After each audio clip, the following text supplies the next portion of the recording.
Eta bertan aurkituko dituzte 8 protagonista, kalera doazela jolastera, eta iragartzen dute irrimola datorrela. Zer da irrimola? Irria eragiten duen zirimola. Kontatzen dituztu gauza asko, ipuiak direlako, 9 dira eta bakoitza independientea da. Uste dut gai batzuk aukeratu behar banitu arrostasuna izango litzakela nagusia, lurrek bere inguruarekiko, bere buruarekiko, sentitzen duen arrostasuna boterean dauden diskursoak bereekin talka egiten dutenean, arrostasuna edo egokitu ezina individu ahul bat izanik makroestruktura guzti horien azpian, eta esan dudan haze aukera dago hor duintasunerako edo moralerako edo koherentziarako. Uste horren bueltan dabiltzela ipuiak. Saridun bakoitzak 18.000 euroko saria izango du, eta beste 4.000 euro eskura ditzake bere lana beste hizkuntza batean argitaratzen badu. Kultura eta hezkuntza sailak datorren astean iragarriko ditu falta diren sariak. Sari hauetan helburu nagusi bat dago, eta da zuei, sortzaileei, rekonozimentu bat egitea eta jendearen aurrean aitortza publiko bat egitea zuen lanagatik. Eta horrekin batera animoa eginkizun horretan jarraitu dezazuen. Azaroaren 24an sariak banatzeko ekitaldia izango da Donostian, Tabakalera Kultura Zentroan hain zuzen ere.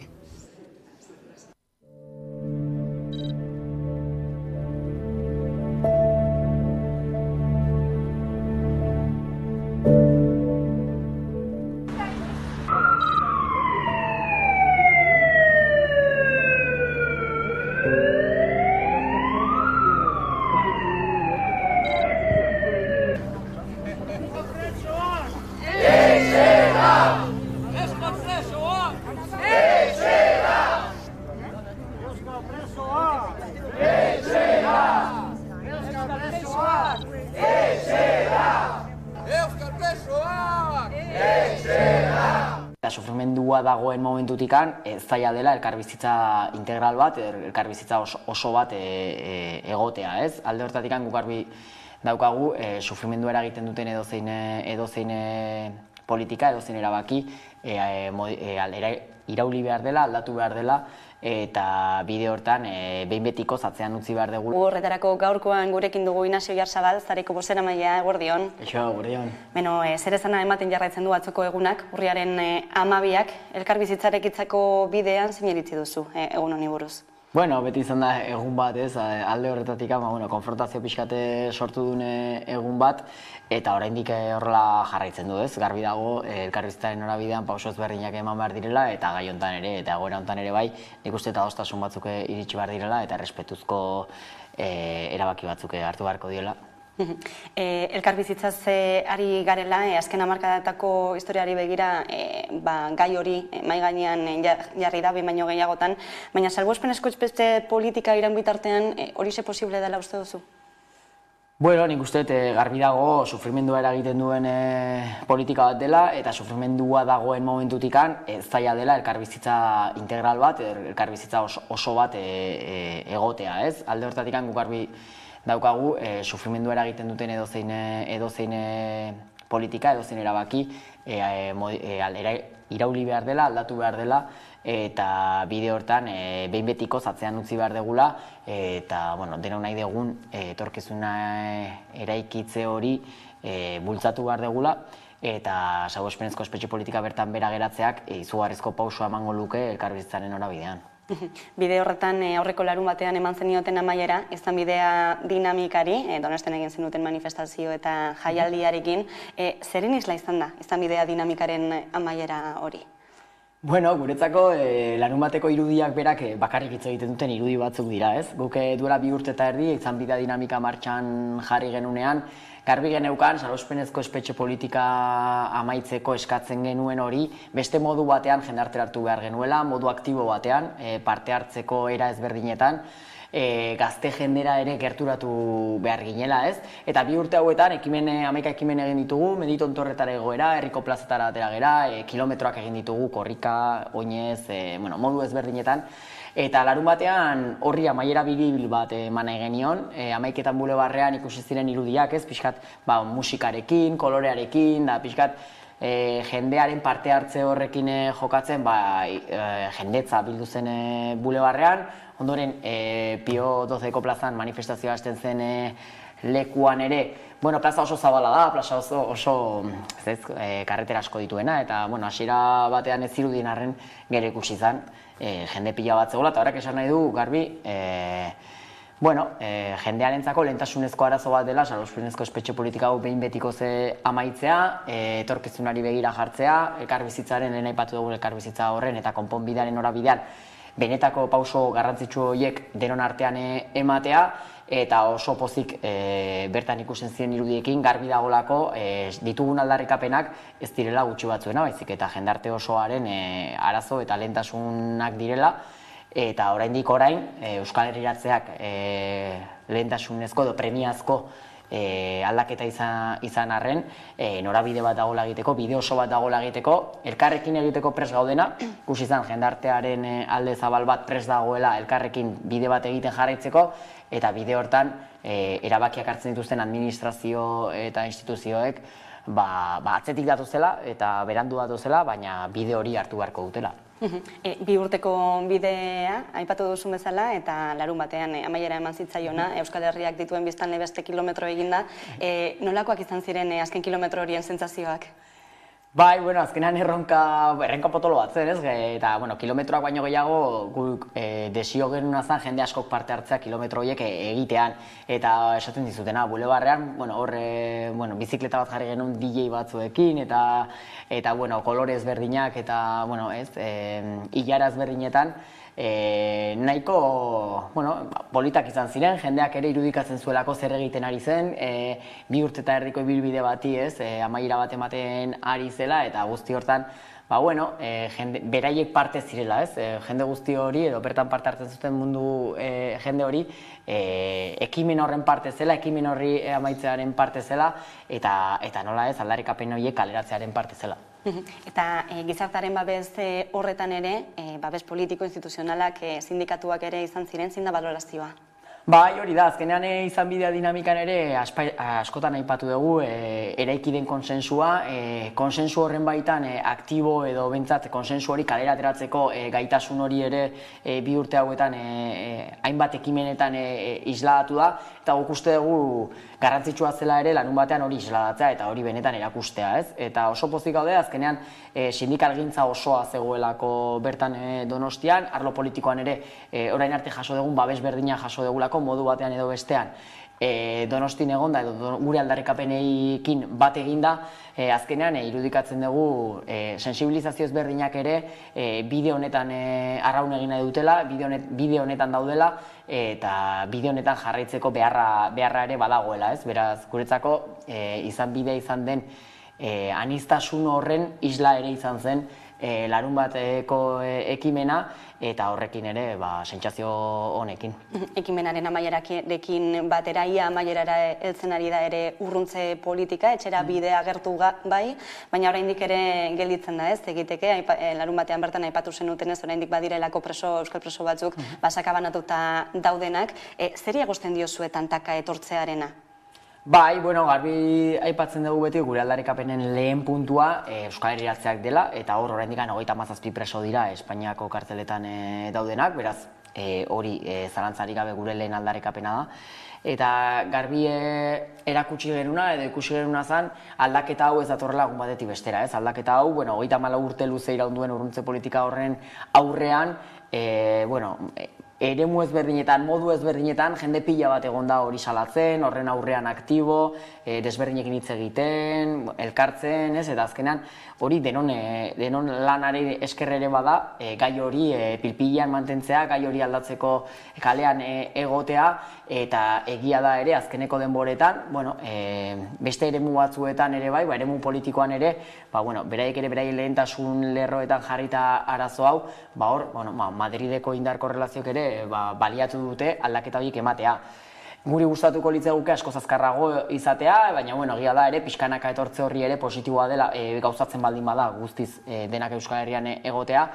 Baina, pixkanaka etortze hori, imaginatzen dugu azkenean erabakiak hartzen dituztenek ere, beraien orekak ere mantendu beharko dituzela, eta beraien interes propioak ere izango dituzela, eta gure lana dana da, gure beharra zein den erakustea, behar hori arlo politiko instituzional eta eremu guztietan isladatzea lehentasunezko kontu bat dela, eta bultzatzea erabaki horiek lehenbailen hartzea. Ezin ahaztu ez, prozesu honetan senideek, familiarrek, ondokoek jasandakoa, bereziki aipatzekoa motxiladun umeen kasua, ez da? Bai, azkenean salbuespenezko espetxe politika honen jopuntu nagusia beti senideak izan dira, ez? Azkenean senideak izan dira, sufrimendu hori pairatu dutenak egunerokotasunean, eta zalantzarik gabe oraindik ere horrela izaten jarraitzen du.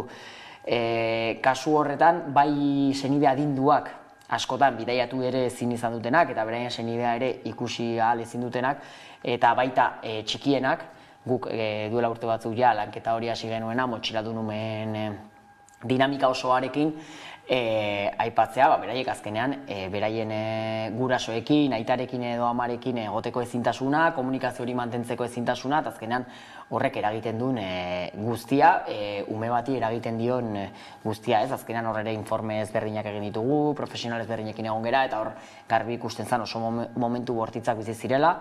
Aipatu duguen batetan, 3 urte betetze hori amarekin banatzen duten momentu hori, ez? 24 ordu egotetik. Hilabetean egun bat egotea, hilabetean ordu batzuk egotera, ez? Hori oso gogorra zen, eta behintzat motxila hori arindu da, motxila hori behintzat ustutzen saiatu da, beste gauza batzuetaz betetzen dugu, ez? Larunbatean Porrotxek ere egin zuen ekimenean hortaz hitz egiten zuen, ez? Orain Euskal Herritikan, familia harreman hori osatzea dator, legeak dioen gradu progresioni bilbidean ere, beraien arteko komunikazio hori mantentzea erabakiak ere etorri behar dira, eta askotan esaten dugun zama hori behintzat arindu dela uste dugu.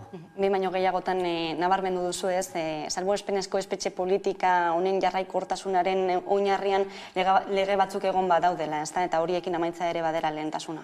Bai, hori da, azkenean ertz ezberdin asko ditu salbuespenezko espetxe politikak, eta hor badaude 7.003 legedia, badago beste legeren bat ere bai, hori aldatu egin beharko litzatekeela, lege horiek oso momentu konkretu batean sortu ziren lege batzuk zirela, giza eskubideen kontrako lege batzuk direla, hor lege horrek bere egiten duelako azkenean bizi osoko zigor bat, 40 urteko kartzela zigorrak, hor ere badago zigor horiek zertan oinarritzen diren, ez? Torturapean esandakoak edo torturapean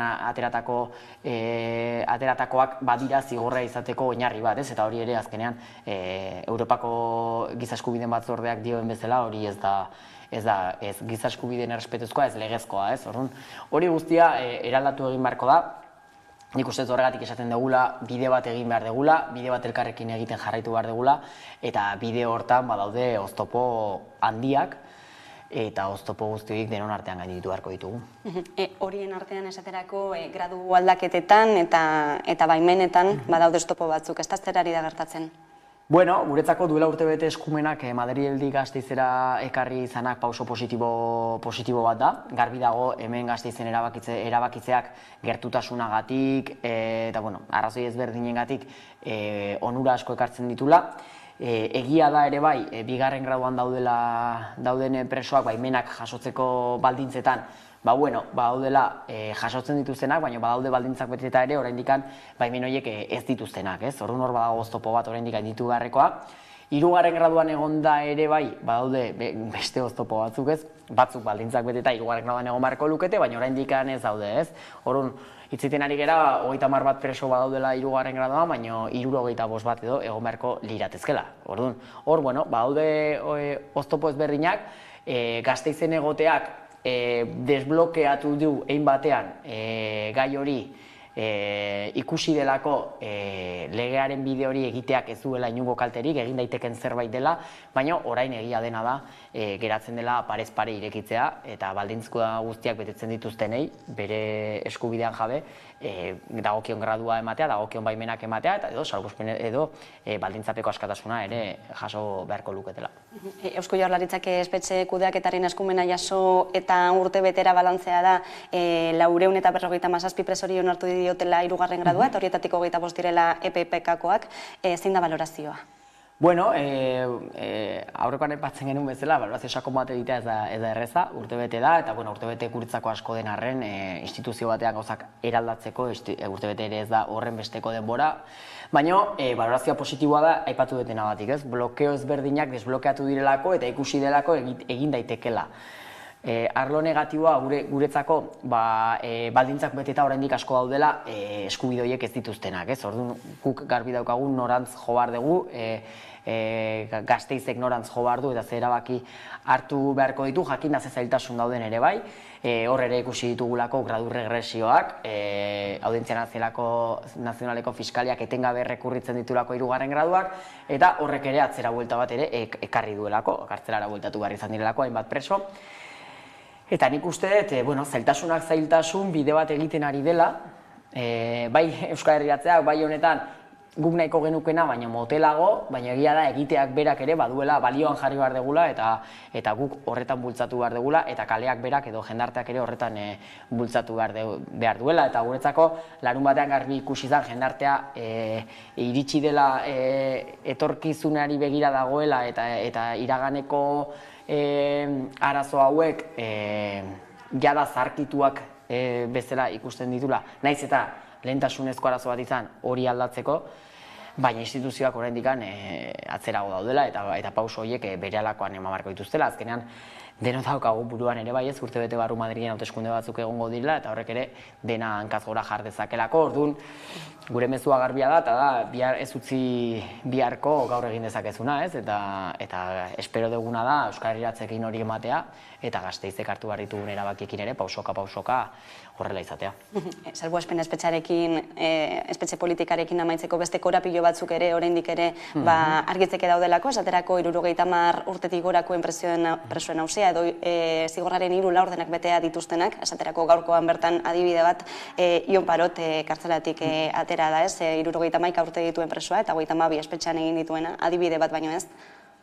Bai, hori da, azkenean leheno aipatu da bezala, ez? 40 urteko kartzela zigorrak bere egiten dituen lege bat badago, eta horrek esan nahi duena da, bizi osoko zigor bat betetzen dutela, adinduen presoen sufrimendua etengabekoa da, azkenean kartzelak ez daudelako egindak adineko pertsonentzako, badaude 3 laurdenak bete dituztenak, baina badaude ere bai beste arazo batzuk, beste egoera batzuk, ez da, Frantzian zigorra bete dutenei, Espainian ez zaiela akumulatzen, eta orduan zigorra 2 aldiz betetzen ari direla, ez? Orduan hor badaude ertz asko, denon artean gainditu beharko ditugunak, pixkanaka gainditu beharko ditugunak, zalantza egiten dut denbora honetan Madriden hauteskundei begira jarrita egonda, ze puntura arte lortu halko den hori, baina garbi daukatena da ere, datozen denboretan ere, han dauden indar korrelazioak daudela, guk gurera jo beharko genukela, eta guk Gasteizko parlamentuan, kalean eta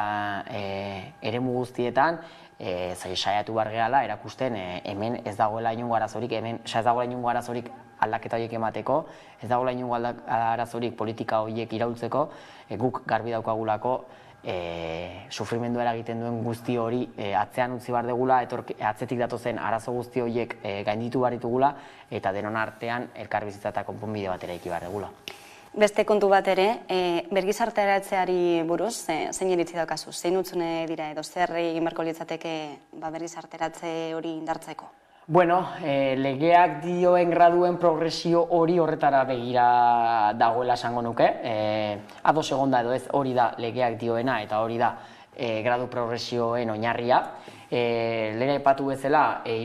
graduan daudenak edo baldintzapekoan daudenak erakutsi dute ez dagoela arazorik horrelako egoera bat emateko euskal presoekin ere, eta uste dena da hori inongo oztoporik gabe utzi behar zaiela egiten euskal presoei, ez? Gero egia da, zailtasun asko ematen direla, azkenean gugat salosperezko espetxe politika hau dator euskal presoak lehen gradu batetik egotetik, hau da, inongo bergizarteratzeko aukerarik gabe, 23 urte ziega batean egotetik, 24 ordu kalean egotera, 27, 30, 23 urte eta gero. Hori, psikologikoki hori izugarria izan da. Oain, legeak dioen bidea utziko balitz, nik uste horrek ere aukera ematen duela pixkanaka kalea ezagutu, kalean egotea, lan baimenetan ere, lan mundura ere sartzeko aukera ematen duela, eta nik uste behintzat, naiz eta igual nik beste politika bat hartuko nuke eta bergizarteratze hori naturalago eta askoz erreztuko nuken, orain dagoenak utziko balitzaieke presoei asko lagunduko luke bergizarteratze hori errezten. Izan bidea dinamikaren amaiera helduta, aro berri baten hasiera izango da, behintzat beste hitzordu bat jarri duzu dagoeneko, urtarrilaren 7ko manifestazioa urteroko hori. Bai, lehen aipatu dudan bezala, oraindik oztopo asko daude gainditzeko eta bide oso bat egiten jarraitu behar dugu, beraz bidean eta lanean jarraitu beharko dugu herriz herri, auzoz auzo. Baina bai guretzako egia dena da, fase bat amaitzear dagoen honetan, tamalez ezin dugu esan fase bat amaitu denik, guretzako fase bat amaituko delako denak Euskal Herrian daudenean, bai dinamika honekin nahi genuena, amaiera biribil bat eman diogula uste dugu, jaialdiarekin berarekin ere, kontzertutako irudiak ere guretzako izugarriak izan direlako, behintzat, jendarteak erakutsi duelako, parte izan delako, Euskal Herriratzen behar horretan, presoei beraiek ibilbide hori egite uste horretan, eta esan bezala guretzako fase bat amaituko da denak Euskal Herrian daudena, baina dinamikaren amaiera hau behintzat eman nahi genuen azkenean gure dinamika, gure ekimenak ere bai, garatzen joan behar geralako, eta gu ere gaudelako begiratzen etorkizun hortara, etorkizun horretan egongo diren oztopo horietara eta pausoak ematen jarraitu behar dugulako. Baina zeo Oiarzabalzareko bozeramailea, mila esker Hamaika telebistara gerturatzeagatik beste behin. Bai, zuei, eskerrik asko. Eskerrik asko.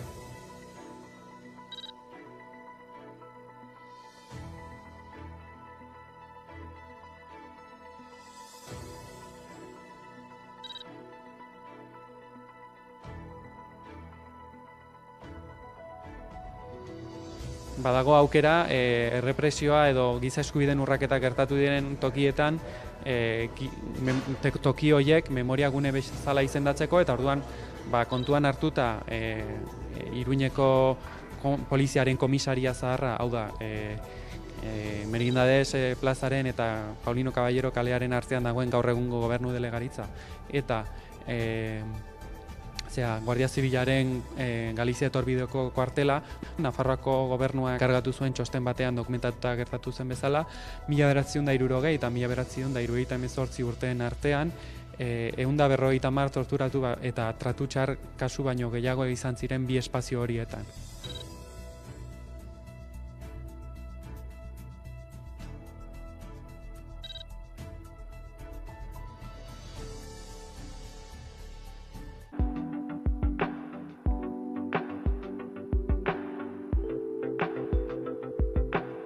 Hispanitatearen eguna nik esango nuke fraude hutsa dela. Estatu espainola dela herri bakarra non egun horren kutsua edo hatxa imperialismoari lotuta dagoela.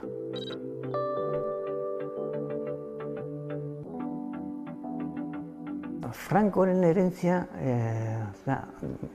aspekturik gogorrena eta txarrena ez da polizia eta ez da Guardia Zibila, baizik eta judikatura. Eliza, monarkia, ejertzitoa, hizkuntza eta kultura, beti izan ziren taburute baten patak, bi horiek. Eta nik uste dute gaur egun ere, naiz eta beste kontestu batean kokatuta egon, nik uste dute segitzen dutela boterean.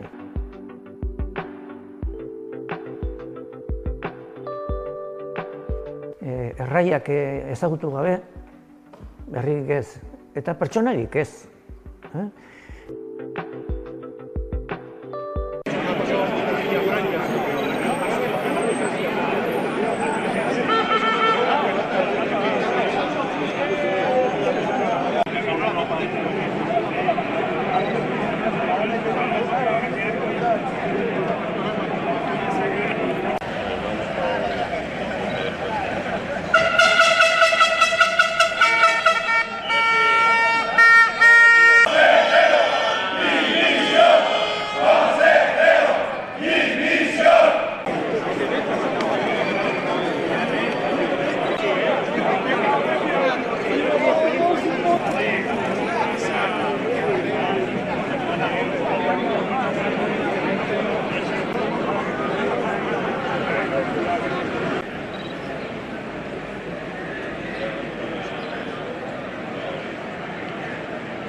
Laminaciones Arregi enpresak 2006an sinatu zuen azken lan hitzarmena eta 2009an iraungi zen horren indarraldia. Zenbait bilera izan ostean ez da negoziaziorik egon eta enpresa batzordeak gaurko adiskidetze saioa eskatu du.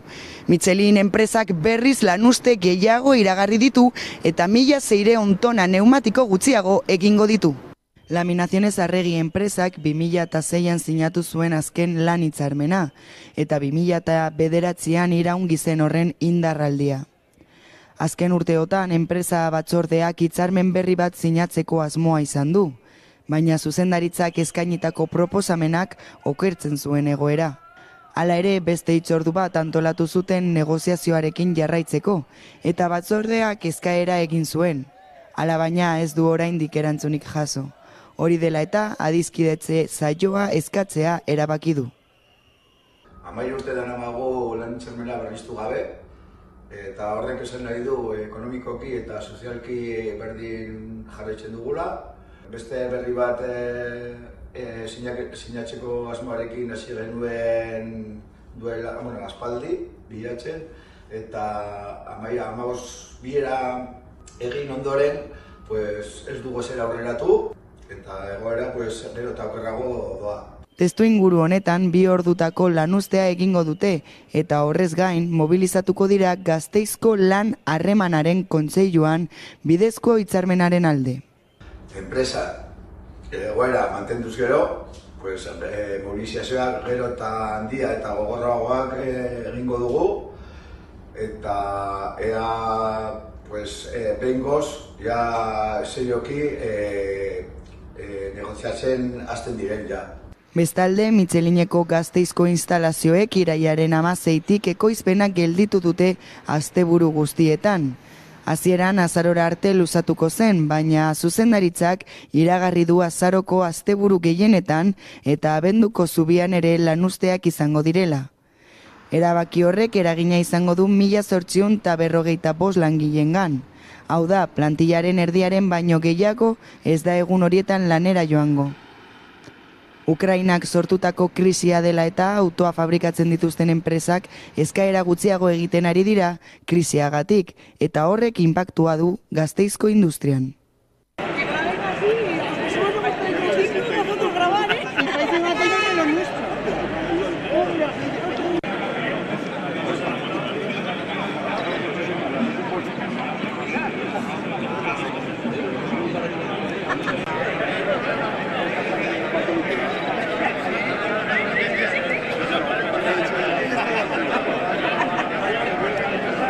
Faurezia zeukan kontratu bat enpresa honekin eta erabaki du bertan bera ustea, baina oraindikan naiz eta galdetu, ez dakigu zergatik erabaki duen hori.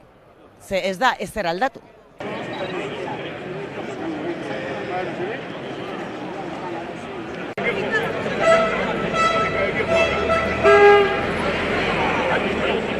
Orain falta da epailearen autoa baimena emateko itxiera egiteko eta bitartean gu gaude borrokan. Oraindikan borroka ez da bukatu, oraindikan enpresa ez dago itxita, gure ustez lana dago.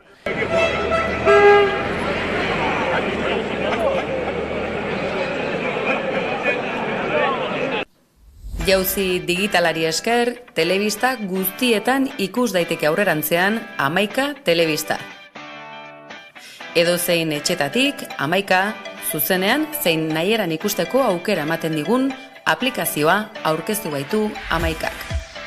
Aplikazio hau instalatzeko Google Play plataforman 11 bilatu, klikatu, deskargatu eta abian jartzea besterik ez duzue.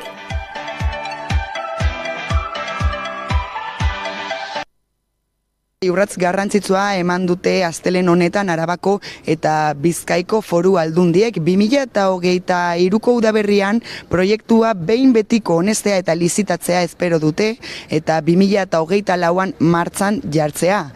Autobus linea berriak Gasteizko erdigunea lotuko du Foronda eta Loiu aireportuekin egunero. 2024tik aurrera, linea autobus berri batek lotuko du Gasteizko erdigunea Foronda eta Loiuko aireportuekin. 9 zerbitzu emango ditu egunero.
Urtez urte atzeratzen doa abiadura handiko trenaren obrak. Euskal Herriari dagokionean gainera Euskal Idelakoaren eta Iruñaren arteko lotura nondik egingo den oraindik erabakitzeke dago, Gasteiztik edo Ezkiotik egingo den alegia.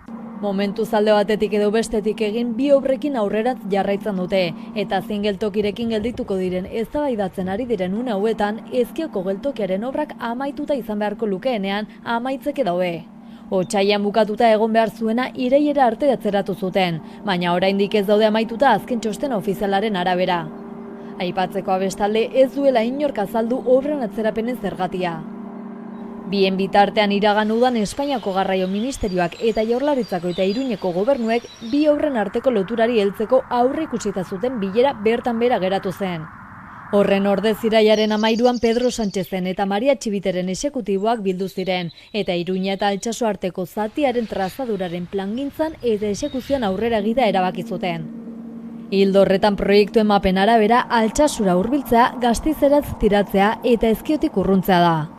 Testuinguru honetan Espainiako gobernuak urtebete atzeratu du Gasteiz edo Ezkio aukeratzaren azken erabakia. Baina zenbait adituk diote Gasteizen aldeko apustua eginda dagoela eta PSOEren asmoa EAJarekin denbora irabaztea dela, Ezkioren aldeko apustua egiten baitu. Geltokien atzerapenekin batera abiadura handiko trenaren proiektua erabat amaituta egongo dela zehazten den eguna une oro atzeratuz doaz, oraingoan 2027 atzeratu dute. Edo nola ere Iñaki Arriola Eusko Jaurlaritzako garraio sailburuak normaltzaio du. Bueno, sí. A mí, ciertamente, tampoco me ha pillado de sorpresa.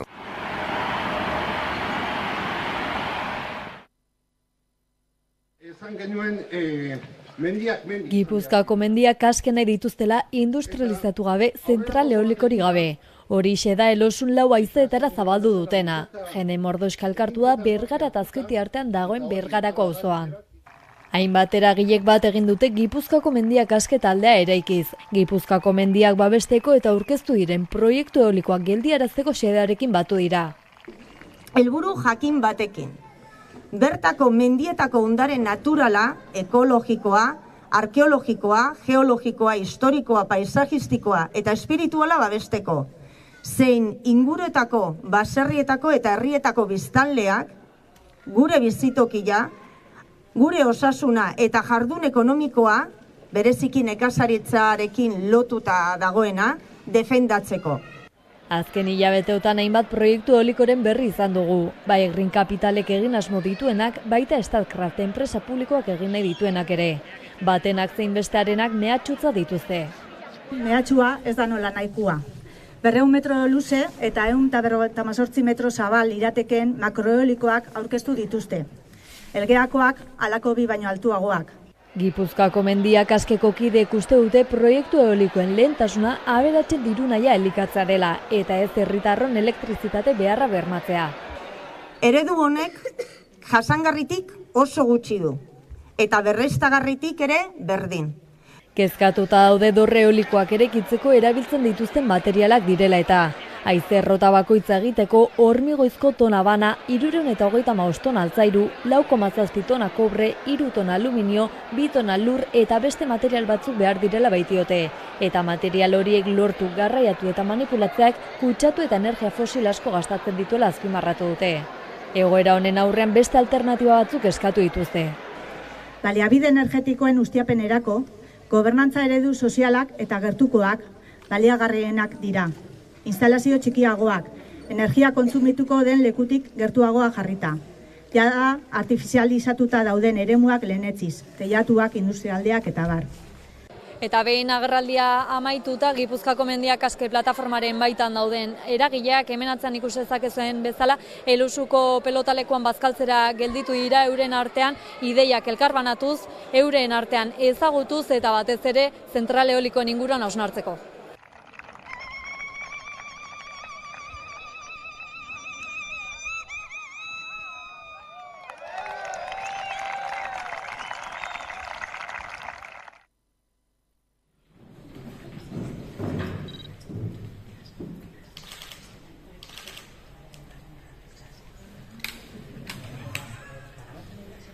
Proiektu honek hezkuntza publikoa, euskara eta euskal kultura eta laikotasuna defendatzen dituela dio, baina zerbitzu publikoak pribatizatzearen aldeko apustua egiten du. Sareen dualtasunari eusten dio, euskalduntzerako atzera pausua da eta ez du laikotasuna bermatzen. Hori dela eta, topagunea osatzen dugun eragileok, dei egiten dugu gizarte osoa datorren azaroaren 5ean, 5:30 Bilboko hezkuntza ordezkaritzatik abiatuko den manifestazioan masiboki parte hartzera. Euskal Eskola Publikoaren alde egin, eta lege honi ezezko borobila emateko.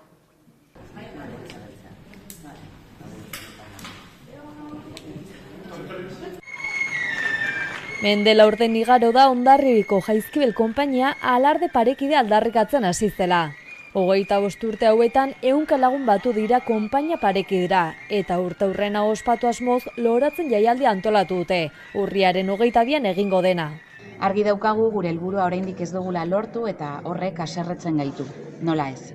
Ezin zaigu buruan kabitu emakume izate hutsagatik, espazio publikotik, ospakizunetatik, herriaren bihotzetako batetik botatzen jarraituko gintuztenik 21. mendean, baina errealitatea hori da. Hala ere, pasatako urteak eta gero Jaizkibel konpainiaren freskotasuna, alaitasuna eta aurrera jarraitzeko grinak ospatzeko modukoa direla azpimarratuz hori egitera doaz urriaren 22an. Herriko 22. konpainia garela, hemen gaudela eta bizirik gaudela ospatuko dugu. Horretarako egun osoko egitaraua prestatu dute eta Hondarribiar guztiak eta inguruko lagunak gonbidatu nahi izan dituzte elkarrekin ospatzera. Goizeko 10:00 hasiko dute eguna Jaizkibel konpainiaren alarde parekidearen aldeko borrokaren eta bestelako egitate historikoen berri emango duen ibilbide historikoarekin. Eguerdeko 12:00 Gipuzkoa plazan elkartuko dira Jaizkibelen simbolo bihurtu diren zapi koloretsuekin festa hasteko. Ondoren herri bazkaria egingo dute jostaldi frontoian eta arratsaldeko 6:30 egingo dute eguneko ekitaldi nagusia bentan. Ekitaldi nagusia 6:30 izango da, izan garena eta garena ospatu eta gure helburuak aldarrikatzeko. Azkenik kontzertuak izango dituzte 7:30 hasita. De Ingles, Anari, Pinpilinpusis eta Merina Gris. Ibilbide historikoan eta bazkarian parte hartzeko plazak mugatuta daudelarik izena eman nahi dutenek email bat bidali beharko dute Jaizkibel 25 urte @gmail.com helbidera. Dena den konpainiako hartarazi du ikasturtean zehar bestelako ibilbide historikoak ere antolatuko dituztela noizan behin.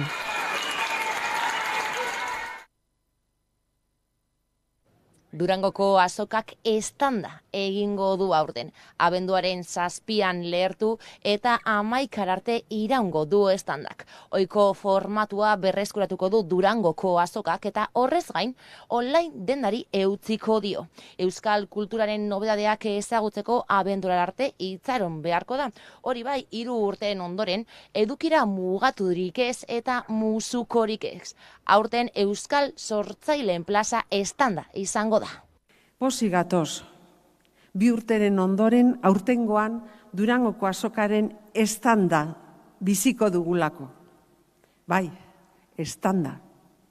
Euskal kulturaren estanda, sorkuntzaren eta jaiaren estanda. Durango osotik eta Euskal Herri osora zabalduko den estanda.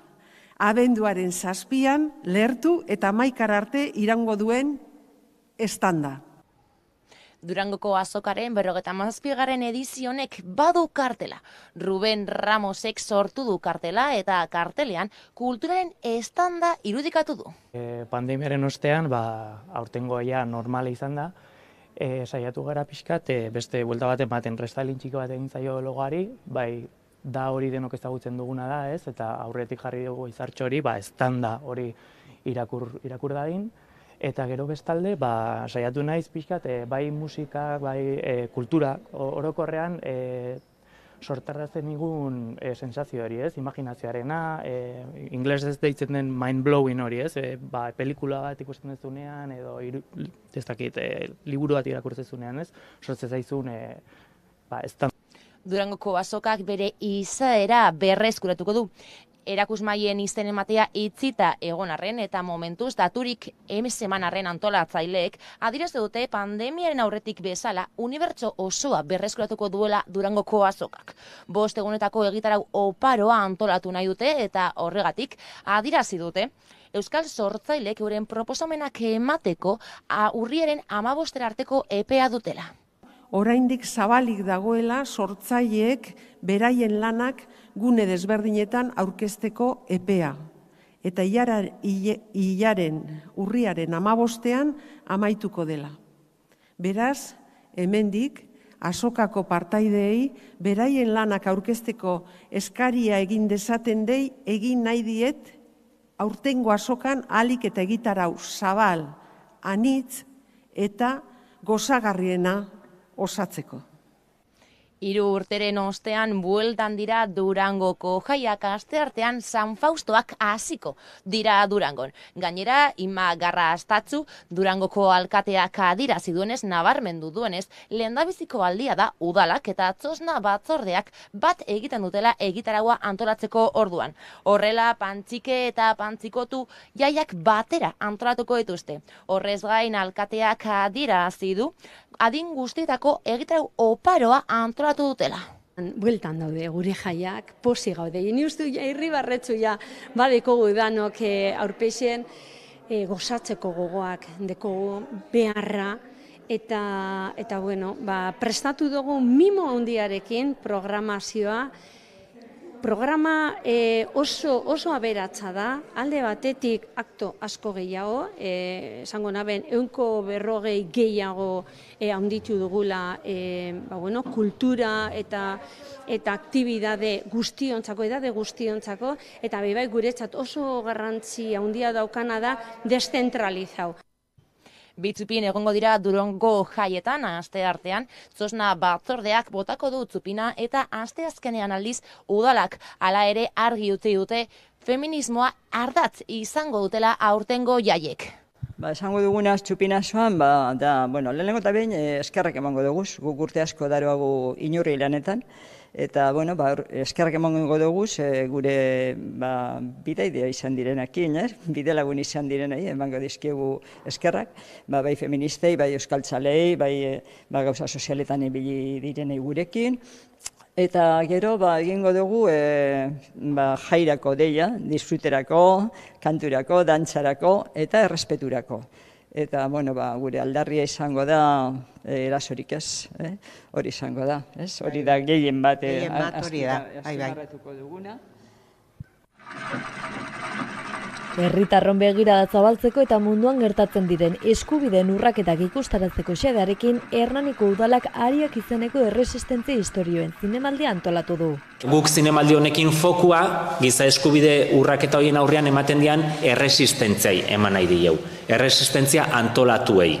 Eta hortik dator zinemaldi honen izatea eta izenare bai. Zapalketa hauek eta Xabik esan duen bezala, hoien aurreko erresistentziak erakusteko, sentsibilizazioa sortzeko, sinetxita gaude oso tresna potentea dela zinea, bai fikzioa, bai dokumentala, eta horregatik egin dugu apostu bat, zinemaldi oso bat guk antolatzeko. Zinemaldiaren lehenengo edizio izango da urtengoa azaroaren 3tik 13 bitartean. Jatorri eta gai ezberdinetako 13 film eta dokumental eskainiko dira. Gai ezberdin asko daude, arrazakeriaz hitz egiten da orokorrean, hitz egiten da sexu eskubideez edo, bai abortatzeko eskubideez, edo baita ere Egiptoren kasuan bezala ez, jasan dituzten eraso sexualen inguruan. Dokumental bakoitzak ere bere baitan gai ezberdinak zeharkatzen ditu. 4 izango dira, euskeraz, eta besteak dira jatorrizko bertsioan azpitituluak gaztelaniaz. Hernaniko kulturarteko plaza feminista proiektatuko dira filmak, egunotan espazio hori zine areto bilakatuz. Proiekzio bakoitzaren ondoren solasaldi eta mahai inguruak izango dira gaian sakontzeko.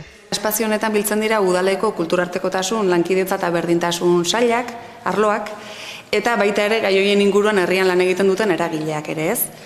Beraz, iruditzen zitzaigun eragile horiek baldin badira ez, erresistentzia zinemaldi hontan ikusiko ditugun zapalkuntza horiek salatzen dituztenak herrian, espazio hontan hemen barzitzaiela baita ere hori hartzuna erresistentzia historia horiei ez. Ariak zinemaldirako sarrera doakoa izango da eta interesa duen orori bertaratzeko deia egin die. Flores de la Llanura, Nuestra Libertad, La vida después del ISIS, Como yo quisiera, 918 gau, kalean Indestructibles, Aula tesia gainditu eta Ipar Basatea filmak ikusi ahalko dira besteak beste. Tula izeneko emakumeak ikastetxe bateko komunak garbitzen ditu.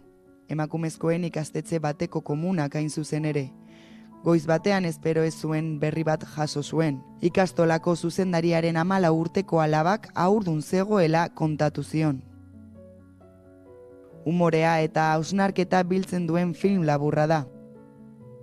Aurten estreinatu da eta Houston eta Los Angeles festivaletan irabazle izan da. Horrek Oscar sarietan hautagaia izateko aukera eman dio. Sigo aquí, ¿eh? No estoy llorando, no sabía. No seas dramática, que el tabaco te mata, pero tarda más tiempo. ¿Qué voy a hacer? ¿De cuánto estás? Tú no has hablado de esto con tu madre, ¿verdad? Bea de Silva zuzendari arabarrak Gasteizko CSC Films ekoiztetxearekin lan egin du.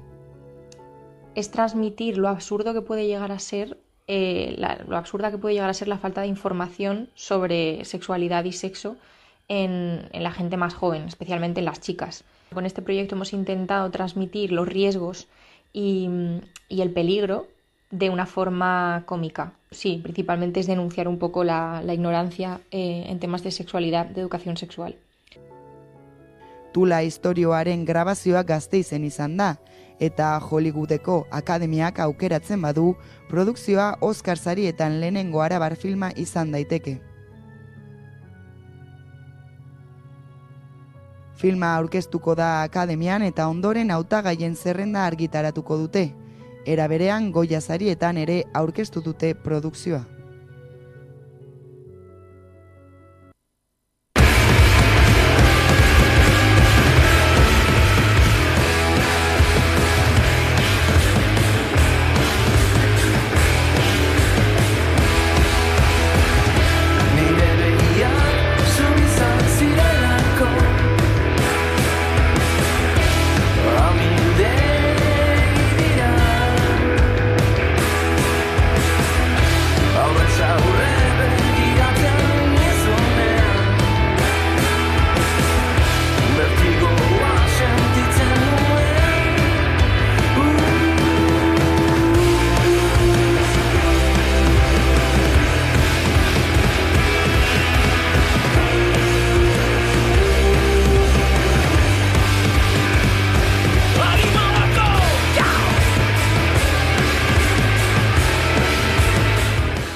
Udako lehorteak eragina izan du lehen sektorean, batik bat, maaztigintzan. Aurtengo usta espero zuten baino lehen jazo behar izan dute, eta horrek ondorioak izan ditu Arabako Errioxako upategietan. Hala ere, egoera oso desberdinak bizitzen ari dira maaztizainak haien baliabideen arabera. Kandido Beza upategi familiarra da, Villabuena Araba Eskuernagan kokatuta dago, eta familiako kideen artean aurrera eramaten dute. Upategi familiarra gara, lehen orain ja gero eta gutxiago, baina Arabako Errioxako eredua izan dena orain arte. Orduan mahatsa biltzeko bai behar dugu jendean. Eskuz egiten dugu, gurdira botatzen dugu, eta gero ja lagoetara, andanetara. Hartzidura eta gero, mahatsa oinekin zapaltzen dugu. Zintzo upategiak berriz aurten ikaragarrizko aldaketa bizi izan du. Villabuena Arabako upategia zen eta oso txikia baita ere. Alabaina inbertsio handia egin du eta Guardian upategi berria ireki dute baliabide eta teknologia berriekin. Oraintxe heltzen dira traktorea mahatsarekin eta deskargatu egiten dugu tolban. Gero doa despalilladora batera, non banando egiten dugu fruitua, mahatxaren fruitua, alde batetik eta bestetik raspon. Hori doa depositoetara, tanketara, eta horazten da fermentazioa egiten. Aldaketa izan da izugarria, izugarria eta hobera. Hemen nola ditugu makinaria berria, prensa berriak, ardo mota ezberdinak egiteko, ere bai, orain arte ezin izan ditugunak egin. Aipatu dugunez, lehorteak eragina izan du aurtengo mahatz bilketan, baina ondorioak oso desberdinak izan dira upategietan.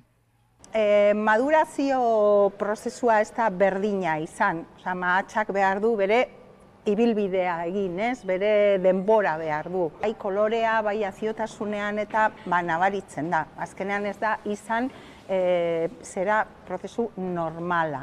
txikiagoak izan dira eta pisu gutxiagokoak, orduan murriztu egin da pixka bat uzta. Sorpresa bat eraman dugu, ze oso kezkatuta eta beldurtuta geuden, aber aurtengo mahastiak nola konportatuko ziren, ez?